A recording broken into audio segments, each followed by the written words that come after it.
Aujourd'hui, on est sur Albier, hein. C'est une des communes dont la communauté de communes a la compétence eau. Cette compétence eau qu'on exerce sur le massif de l'Arvan avec 5 communes en régie et 3 communes en DSP. Donc sur Albier, qui est une commune en régie, on a quand même des soucis d'approvisionnement en eau. Et il nous est arrivé depuis quelques mois de ne pas donner d'avis favorable pour des permis de construire. Donc toute l'année, depuis le printemps, on travaille sur l'amélioration de cette alimentation en eau. Ça passe déjà par l'amélioration du rendement, donc la diminution des fuites sur notre réseau, donc par la recherche de fuites et ensuite la réparation. Et ensuite on a des travaux plus gros qui suivent un programme pluriannuel d'investissement. C'est généralement du renouvellement de réseaux ou d'ouvrages, comme les réservoirs par exemple.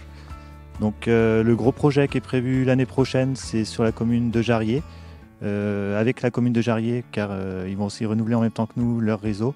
Donc ils ont l'assainissement, le télécom, l'électricité et nous l'eau potable.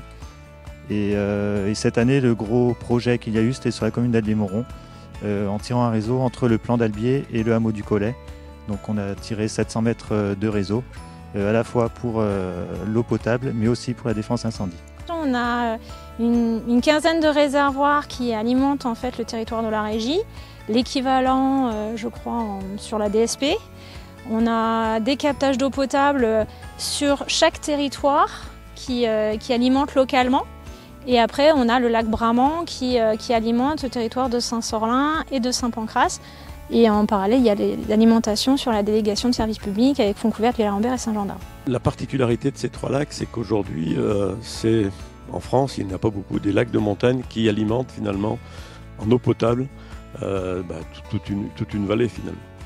Et ces lacs ont été rétrocédés finalement à la communauté de communes il y a une dizaine d'années, un peu plus. Par contre, il n'y a pas eu beaucoup de travaux de fait et on a une obligation sur ces 3 lacs, puis c'est considéré comme grand barrage, d'avoir de la surveillance, mais aussi de faire des travaux. Donc il y a toute une liste de travaux qui ont été envisagés, de contrôle. Donc on a commencé cette année avec, on a repris le parement aval du grand barrage, hein, les pierres qui bougeaient. Mais il y a un gros travail qui se fait pendant cette année, l'année prochaine, pour des travaux en 2023, parce qu'on doit intervenir sur le remplacement des vannes de fond qui aujourd'hui, on les laisse ouvertes comme elles sont et on peut pas les bouger. De toute façon, elles n'ont jamais été manœuvrées. On a aujourd'hui mandaté donc une entreprise, hein, Hydrostadium, qui va commencer cette année à faire les premières perspectives, c'est-à-dire qu'elle va envoyer des plongeurs, voir l'état un peu de ces vannes pour pouvoir permettre de travailler, de ne pas d'avoir trop de surprises quand on aura vidé les lacs. Parce que là, si on a des surprises et que le délai s'allonge, on aura sûrement des problèmes. Donc un gros travail de préparation pour un travail qui doit être fait et qui est obligatoire aujourd'hui. Le risque principal sur notre territoire ici, c'est le risque bactériologique, parce qu'il y a une activité agricole qui est relativement importante sur les communes. Donc pour ça, on a un programme d'analyse de l'eau réglementaire, donc c'est l'Agence régionale de la santé qui le définit chaque année.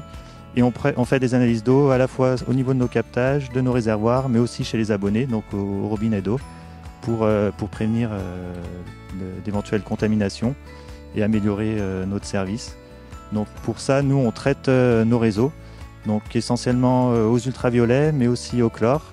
Et lorsqu'on a des contaminations, on fait aussi des chlorations choc afin de purger nos réseaux et d'enlever la contamination. Ce qu'il faut aussi noter, c'est qu'aujourd'hui, avec le réchauffement climatique, on a mis en place une surveillance de ces lacs. Parce qu'on s'est aperçu que depuis 10 ans, aujourd'hui, il y a des algues qui arrivent, donc ce qui n'était pas, ce qu'on ne trouvait pas. Donc on a un partenariat avec l'Université de Savoie, hein, et un contrôle qui va se faire et qui régulièrement sur la température, sur la qualité de l'eau, pour avoir un suivi sur plusieurs années et pouvoir peut-être apporter des corrections. Alors, sur ce climat, ça sera difficile, mais au moins aussi, parce qu'on a des bêtes en pâturage, et ça, il faudrait éviter qu'ils aillent autour du lac. Donc on a déjà mis en place un périmètre de proximité. Ça a été fait cette année avec une corde, mais on a encore ce problème qu'on va résoudre l'année prochaine pour éviter que les vaches et les moutons viennent paître autour du lac.